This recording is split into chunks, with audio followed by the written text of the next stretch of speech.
Come on. All right, so why don't we start off by just talking about you? Why don't you just kind of tell me in your own words who Kennedy Free is? Okay, the way I would describe myself is student first, because I'm working towards my degree. A creative, someone who goes after what they want. I create my own path. I don't wait for people to create it for me, and I feel like that's worked the best. It's helped me gain confidence in what I do, because I feel like that's so important, especially as a Black woman, is to back yourself, have confidence, and then instill confidence in others, in your community. I'm a twin, which I love being a twin. My twin's right here. That's so important to me. Family is everything.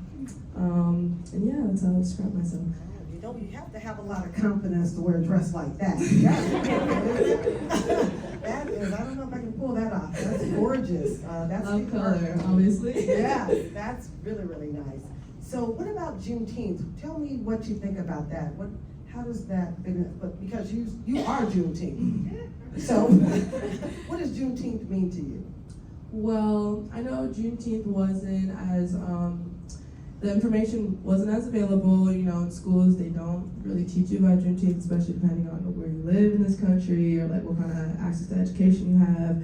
But my family always made it very important to have Juneteenth be known to me and my brother, that like, you were born on a special day. This is what this means for you, for your community, and this is how you should let it empower you. So I've always held this day super close to me. And then once, all the social unrest was going on in 2020, and people started to, see the disparities, but also use that to show the inspiration and the light of the Black community. It was really inspiring to see Juneteenth getting more recognition and turning such a, horrendous act and making it celebrated for the Black community and just across the board, because I feel like it's important for all communities to have unity and be educated on each other. So it's always been a day that I've really held precious and close to me, and I love to celebrate. So it was just awesome to combine birthday and Juneteenth all together. Because I know sometimes you feel kind of maybe shortchanged, but you started capitalizing off of that, didn't you? We'll talk a little bit more about that. Yeah. Oh man, so tell me because your last name is Free, but I do know it started as Freeman because that's my maiden name. So why don't you tell us about how that came about? Yeah, so I particularly didn't choose Kennedy Free. I feel like that name chose me. So as a Gen Zer, when you make an Instagram profile, people just call you whatever you make. Yeah. So my 14-year-old self, when I made my Instagram account, I just said, Freeman's too long. Just put Kennedy Free. And then when I started making art, making myself known within Chicago, the art community, people, that's just what they saw over and over, because I post my art a lot, I promote myself, and they saw Kennedy Free. So people just started calling me that, and I was like, first, feeling a little weird, because I'm like, I didn't really know that was gonna happen. I love my name, but I grew to really love it. I mean, I feel like Free really encapsulates who I am as a person, what I represent. I am the freest of the free. I will not let people suppress my opinions, suppress who I am, suppress my identity, and I think it really encapsulates what I stand for. So I just kind of stuck with it, ran with it, and now I'm just like, yeah, getting free. Because I have to tell you, I don't know if you know this or not, because I didn't initially like my last name Freeman, because of course it reminded me of slavery. And it had to grow on me, it really did. And I can tell you, I was married for like 8 years before I changed it to Howard. Because at that point, I was like, well, I really like my name now. Right. So I don't, but then I had these kids and I don't want to have all these different last names. So it's like, before they start school, I need to change my name. But no, I get it. So I definitely love the name now, especially now that we have all these Freemans running around here. And my middle name is Fair, which I think is French for to be, so it's like Kennedy to be free, like it all I never knew that. Okay, like that. I like that. Yeah. So as a child, did you always want to be an artist? And how did this all come about? Where'd you picture yourself? I don't think I ever thought too far until later, but I've always been very interested in art. My dad, your brother, is a graphic designer, and my mom is like very business, financial oriented, so I feel like I got the best of both worlds. I always had little side hustles in school. I would like crochet scarves, like $7 and what's on, you know? Like I was always drawing and just participating in creative things when I could. I played sports, but I always had the interest, but I never. It's hard coming up as a young artist because there's so many doubts that you have in yourself and doubts that other people love to verbally express over and over. Like, can't do that, not realistic, not in this economy, no. So it was. You gotta block the noise. Right? Yeah, you really do have to block the noise. Yeah. It was, but it wasn't really until 2020 when COVID happened, George Floyd happened. It was just really disappointing. I'm very close with a lot of the black men in my family, and it was just exhausting to see a lot of that media. And I usually use social media to tune stuff out, but it was just everywhere. So I turned to artwork to kind of use it as an outlet, and then I would share it with my friends, and they're like, you should sell this. So I was like, you know what, I've never done this before, but let me step into this role because I'm needed here. So I sold my protest art, raised $1,500 to donate to the Bail Project, which is a organization that helps people with bail money who are innocent, because so many people were getting arrested and they were innocent and during the protests and they weren't able to afford their own bail. So I donated to that, but I got so much good feedback because one, I was making a difference, starting conversations, being able to talk to people face to face about what's going on, and also just getting compliments from people that were my family, which is new for me. I was like, okay, because my family's very supportive of everyone. Just like, this woman, these people, amazing. And so it's so nice to hear from your family, obviously, but it's like, you guys are my blood, so I don't know if you mean that. So I was able to do something meaningful at a young age, and then also, be validated outside of that. And so then I was able to get into the Chicago Tribune right before my 18th birthday, right before Juneteenth again, and it was just a story about different black artists creating art during the social unrest. So that was kind of like the moment where I was like, I'm going to push for this is my path, this is what I need to do, and that was it. So that's when your entrepreneurship and activism just exploded. Yeah. Because I've always been a very vocal person, not in a super professional forum, but like I've always been a vocal person day to day with friends, with classes, whatever. So it was nice to have that outlet where I could mix creativity and something that I enjoy, which is speaking up. Wow, that's amazing. I have to tell you, I get more and more impressed by you every day. Just amazing. So when we opened that clip up, there was the piece that you had on your activism as it relates to AI, artificial intelligence, and we know that's like really blowing up. It's going crazy. I saw something, they're trying to, do something, the Beatles are bringing John Lennon back to do some music. It's just getting way out of hand. It really is. So give us some of your thoughts on how you think that's going to affect artists. Yeah, so I don't know if you guys remember a few months ago, there was this app that people really started grasping onto called Lensa, and it was an app you could pay like $8, I think, and you could get like 50 portraits of yourself and like the different AI stuff. And at first I was like, I've had a few conversations about AI art because some of my classes, but it's never been super prevalent. But then I just saw that like blowing up, so many people using the app, other artists, and it just scared me a bit because it's like fun now, you can whatever, but at the same time, it's stealing the jobs of, not even in the art world, across every field. People are already getting laid off from AI stealing jobs, but as a small artist, it can be extremely difficult to get yourself into certain spaces, corporate, whatever the case is. So if Amazon can pay $8 for what you can do, they can produce it in a few seconds and you take a week, 2 weeks, and they have to pay you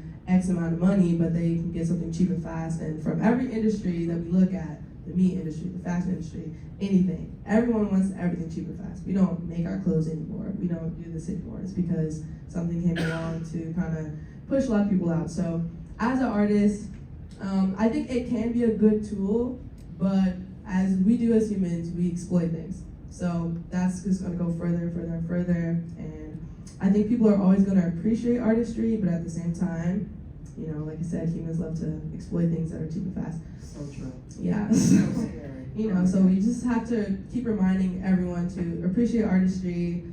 Don't let that, you know, and it's not exactly the same. And there are some things, you know, you see those videos where I tried to do this on AI and it turned out like this. Like, it's not always going to be, you know, exactly what you can do, but it is a threat, so something to keep in mind. Yeah, just keep us here, man. Oh my gosh. Plus, it also steals art from the internet that already exists. So if I post these three and someone steals them and puts them into the AI generator, they could generate candy-free art, 1, 2, 3, go. And it's like all these newly generated things based on what I already made, and there's not a lot of laws on the internet to protect images, artists, even if you have it copyrighted, you know, you don't even know if I could be having my work stolen right now, so, yeah. Yes, and it's getting really, really scary. I saw something about people making calls to, like, parents and With pretending their to voice, be their voice. The kids' voices. Kids. So it's just getting way out of hand. So tell me, let's lighten it up a little bit. So how do you balance all of this stuff, being a student, and artist, and activist, and entrepreneur? Like, and what is your self-care routine? How do you incorporate?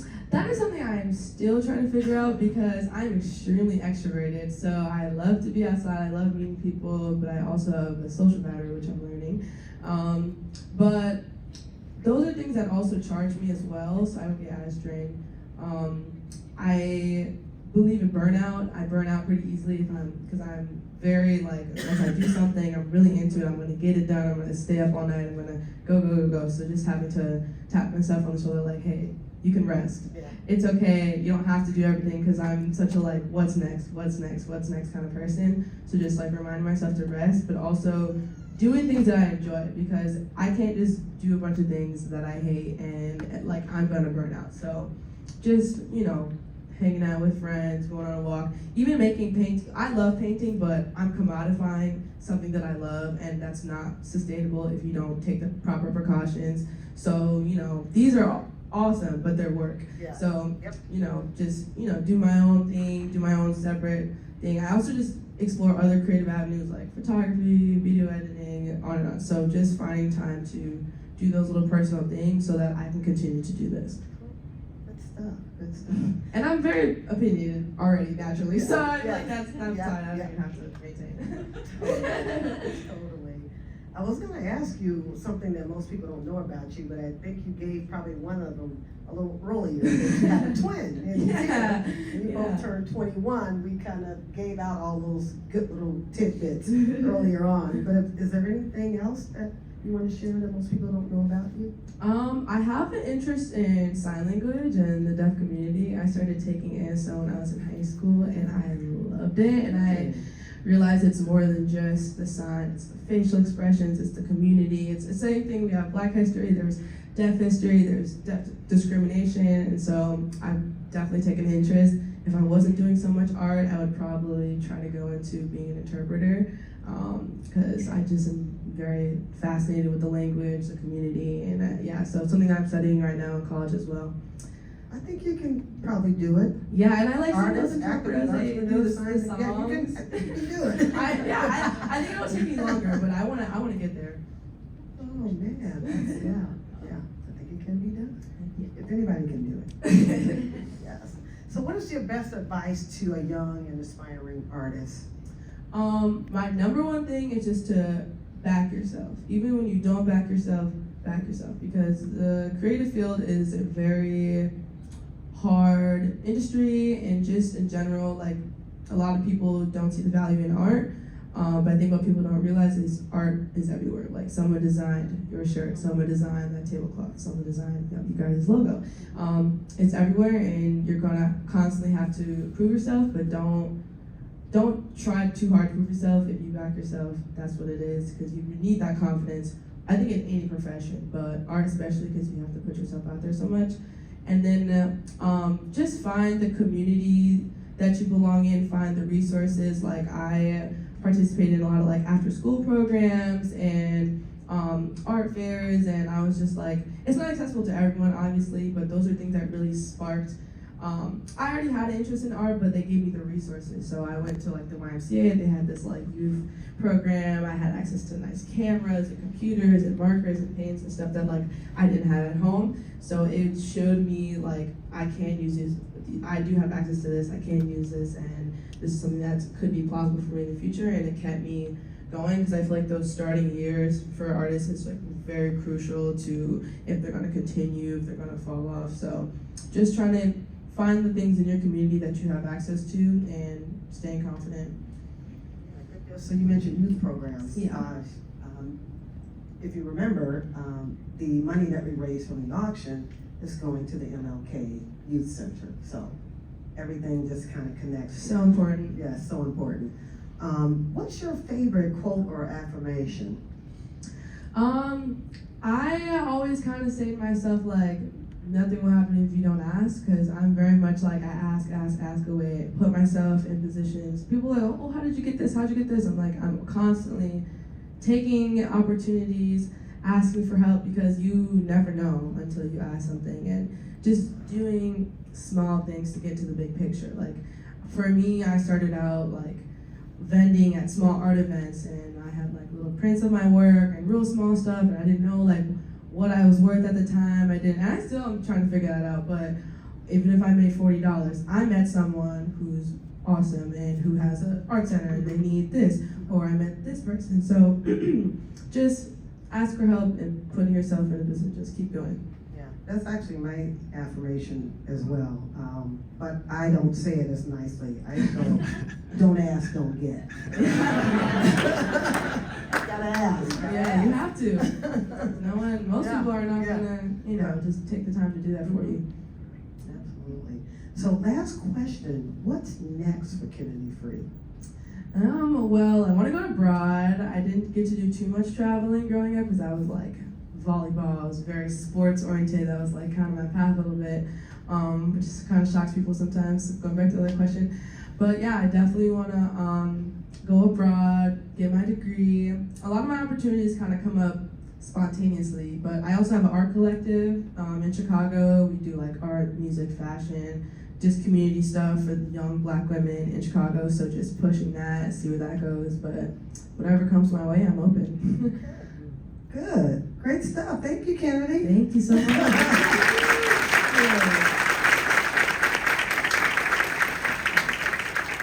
So now we're just going to kind of go through each of the paintings, and I'm going to have Kennedy to kind of walk through them. But and I did say earlier how these paintings all make a social statement, and we basically collaborated with the D&I Council.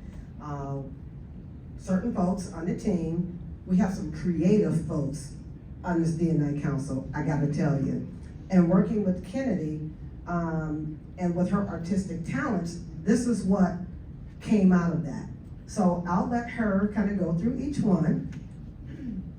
Okay, so this is the OxyClean piece. I like all of them, but I really like it. So the text says, labels are for clothes, not for people. So we wanted to depict a Black father and son relationship, because I feel like that is the most slated relationship in the Black community, and how so happy Father's Day, late Father's Day to everyone.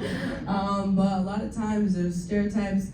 Black fathers aren't around, they are not there for their children, so and so and so. A lot of times Black men kind of get the short end of the stick when it comes to the Black community. So we just wanted to depict this lovely relationship with a dad pre-soaking his son's shirt, and the son being amazed. He has a wonderful father to look up to, and we just wanted to depict that dynamic because it's important, because that exists, it's around, and it's beautiful. So, yeah. That's the first thing. The second piece, the text reads, beauty is a state of mind, not a state of body, and it depicts the Nair.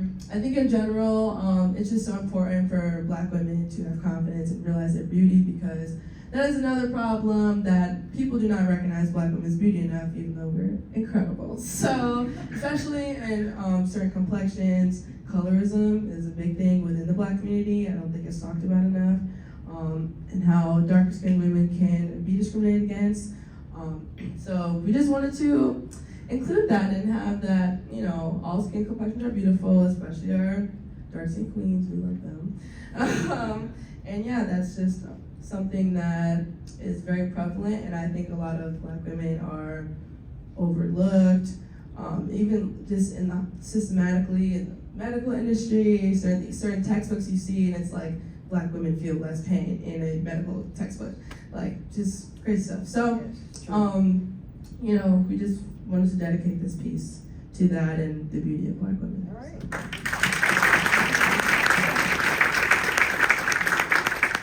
And this last piece is my personal favorite, I think, because I kind of Yeah, kind of several homage. people's. Yeah, it's kind of homage to my grandmother.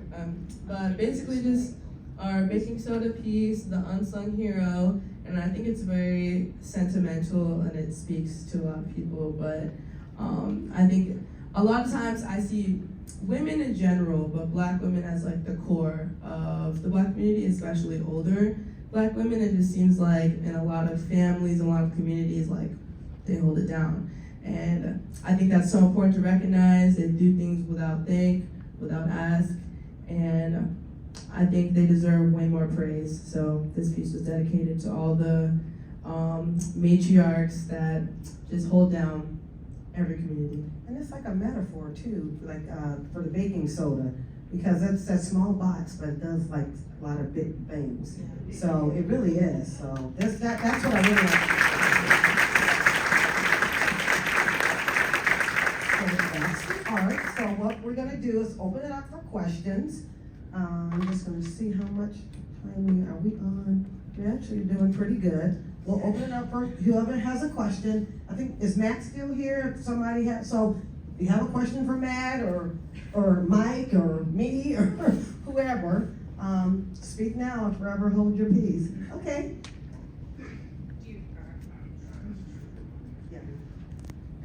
Do you have a particular medium you like working on or with, and one you maybe don't like or want to explore more?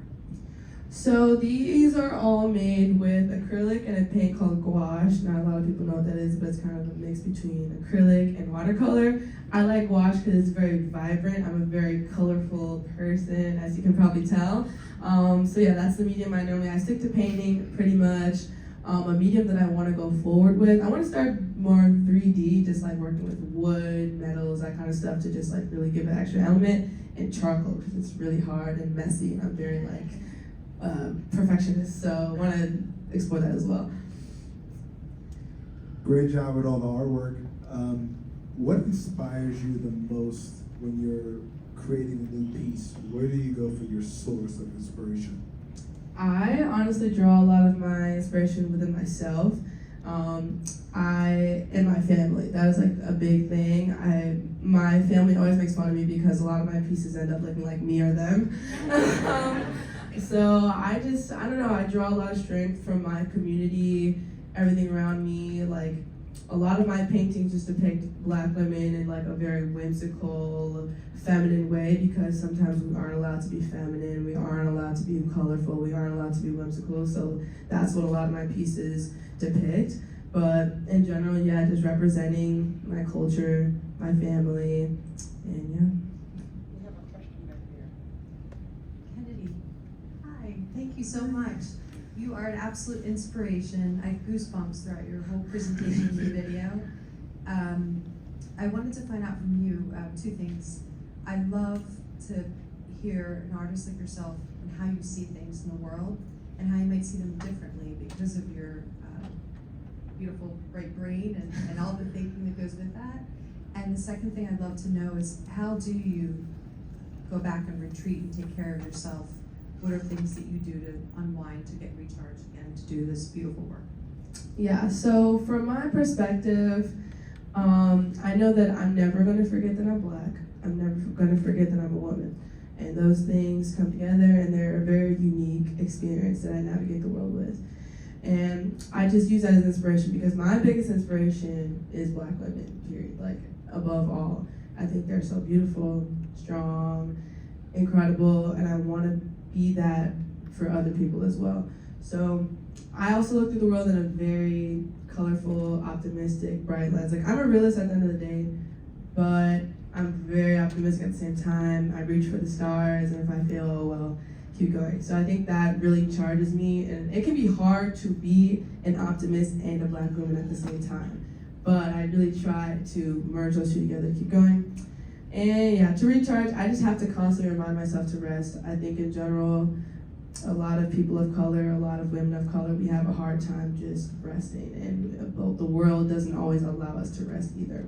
So just reminding myself it's okay to fail. It's okay to need some time. So that's something that I'm still working on and just enjoying. I have a really good community at home and really good friends. So they always charge me. I get really charged from social interactions.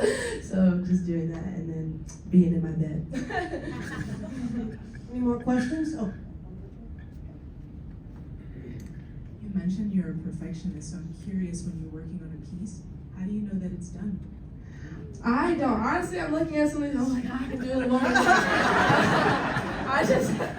I just, you know, if I have a deadline, it's like, okay, it's good enough, but sometimes it's never done, honestly. But that's okay, you know, I think to other people, my art isn't really about me at the end of the day. I fully believe that my art is what people see in it. Everyone has different experiences in this world that they take and they apply to this, and this might make them think of this memory or whatever. So I just have to uncenter myself within my art and just know, like, even if I hate a piece, I'm like, somebody out here will like this.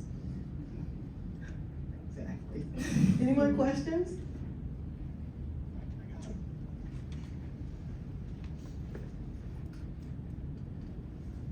Hi Kennedy, I love your dress. Thank you so much. Thank you so much for all the insights. I have one last question.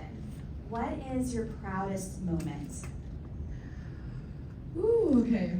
Proudest moment. Okay, well, actually, this last Saturday, I was able to have an installation in the Museum of Contemporary Art, which is my favorite museum in Chicago. They had like a youth open call, and I submitted my art collective, and we did a whole installation just around joy and play, because I feel like it's, as we grow up, that kind of falls out of the narrative, but it's okay to play when you're older. It's okay to be fun.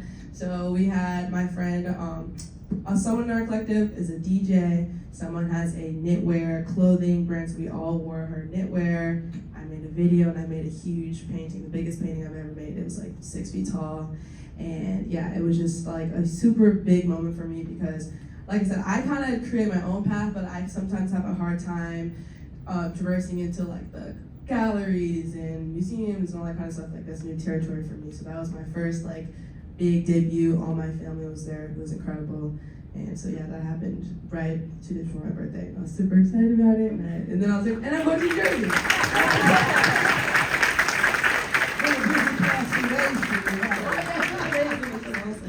Absolutely. Are we good with the questions? All right, so it's time to move on to the auction. Thank you so much, Kennedy.